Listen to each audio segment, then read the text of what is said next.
नाज़रीन कराम, municipal committee Alipur चट्टा की कमर्शियल दुकानों को कानून किराएदारी के तहत अखबारात की तशहीर के बाद ओपन बोली के लिए 2 से 3 दफ़ा पेश किया गया।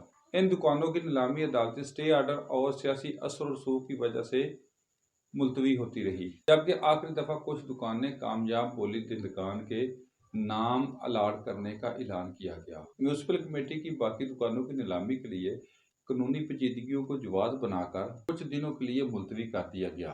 अमरोज मजीद दुकानों की बोली होना थी।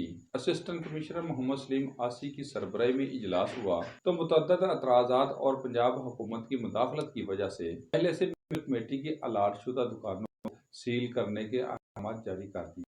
अरबाब इख्तियार ने तमाम सियासी प्रेशर को खतर में न आते हुए म्यूनसिपलिटी की 39 दुकानों को सील कर और वाज़ेह पैगाम मौजूदा शेड्यूल के मुताबिक कामयाब बोली दहंदगान को ही अलाट की जाएंगी। तो पहले से किराएदार इंतजामिया की तरफ से उनके लिए कुछ राहत रखी गई है। अगर वो मौजूदा शेड्यूल को फॉलो करें तो उनको ही दुकानें अलाट की जा सकती हैं। बसूरत दीगर कामयाब बोली दहंदगान को ही अलाट की जाएंगी।